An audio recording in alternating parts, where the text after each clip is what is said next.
everyone. I am Dr. Sheena Abraham. Today, in this episode 3, we will be learning reading and writing from SPSS file using R. The objective of today's session is reading from SPSS file, and also we will see few data exploration functions. Now, when I have to read any file from SPSS or R programming, first and foremost thing is that you should have that software. So I am having an SPSS software, and I am having an SPSS file which is named as SME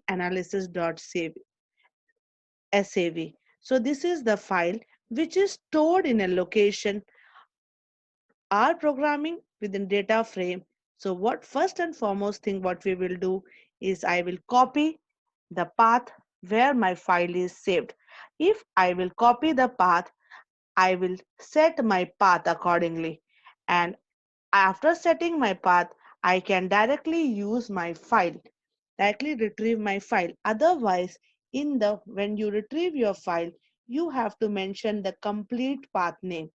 Now, in setting, for setting your working directory, the function we learned in last class also we learned, that is setwd.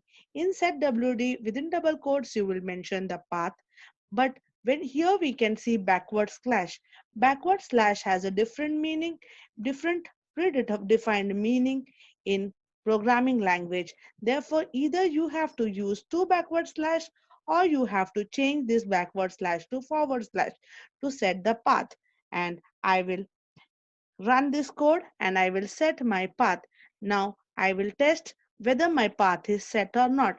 The function which is used to get the working directory of our environment is getwd. I will run this function and I can see that my path is set to the data frame file where my SPSS file is saved. Now, to read the SPSS file, you require a package foreign. Now you have to use the library foreign package. So I will execute library foreign. Now, after executing library foreign, now the function which is used to read the SPSS file is read.spss. Read.spss. Within double quotes, you have to mention the file name and to.data.frame equals to true. I will run this code. From here also you can run the code, or you can use the shortcut key, that is okay. And after that, when we will see to view this data one, I will run view data one. When I execute view data one, it will open a new data one sheet data frame which displays the entire content of my SPSS file. You can see it is displaying the entire content of my SPSS file. Now I have read my SPSS file. Any file I can retrieve and start exploring in my R program. If I want to write any SPSS file, the command is write.foreign, and you have to mention the data frame and you have to specify which package. So it will write the SPSS file. Now we will see few data exploration function.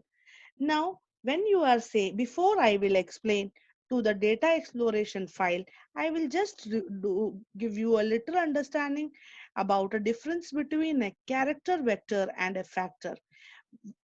First of all, what is a vector? Vector is a data structure that can be used to store one-dimensional same data type values. So it can be a character, it can be integer, or it can be float, it can be boolean. So here I have created a character vector. To create a character vector, you have to create any vector, C function is used. Within that, I have mentioned the characters, and I have created a vector. And all the characters are enclosed within double quotes. When I execute this file, I will run this file using control. We'll press control and enter. I can see I have created a vector. Here I will, first of all, you can see a brush here.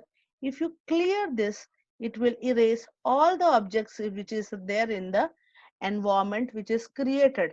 Now once again I will create. So now you can see V1 object is created and there are 12 values and the values are showing here. So, and if I want to see the class, means type of the vector, the class function is used.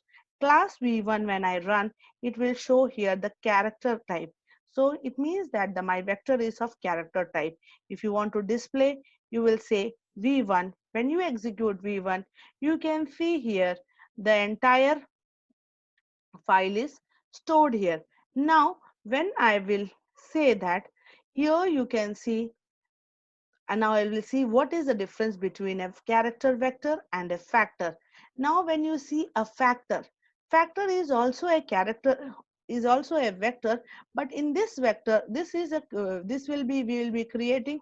It is same. It has all the features, attributes same. It also store one dimensional same data type, but it store categorical value. Means that it repeats the value. The values are repeated in this vector. So in this case, we have to identify that how many values are distinct values it has. So first of all, I will convert this vector V1 to factor vector. To convert it into factor vector, I will write as dot factor V1. Here I will enter as dot, I will run this command, and after that when I see the class of V2, you can see now it is not character, it is factor. Now when it is a factor vector, now you can see when I want to see these values V2, here you can see a difference. In case of V1, you have seen all the values, but in case of V2, along with this value, there is one more column called levels. In this, it is displaying the distinct values which this vector is having.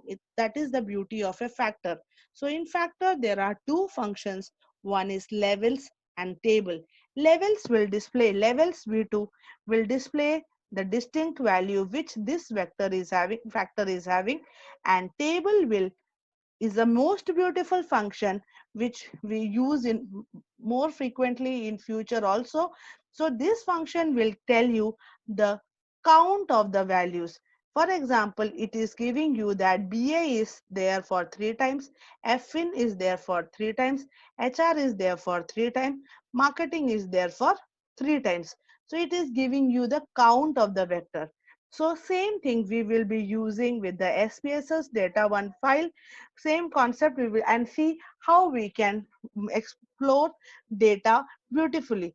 Now first and foremost thing what I will do in the data exploration function which we learned in the last class is dim. Dim function is used to understand the dimension of the data frame. So when I run this data frame, you can see you can see it will display number of rows and number of columns. So before that, I have my data file, data1, I will once again execute it. Now here I can see that variable is created. Now I will see the dimension of data1.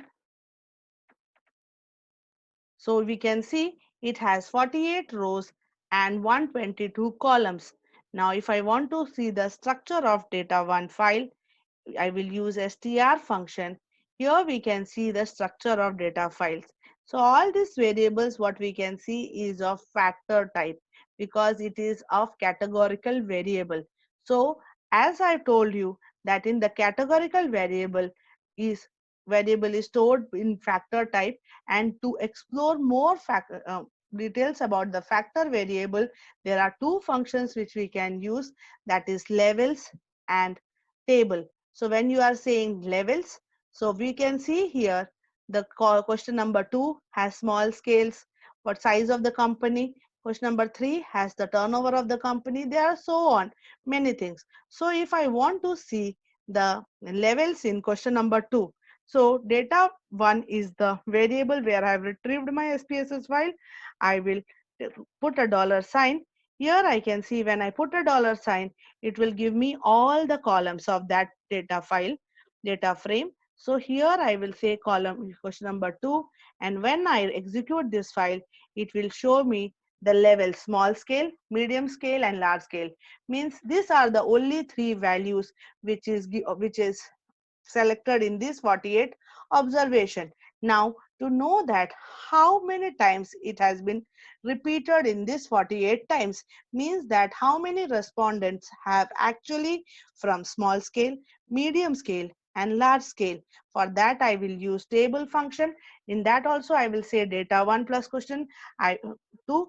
I will run and I will get the output small scale 12, medium scale 4, large scale 22. These are the few exploration data exploration functions which we do on factor type data structure.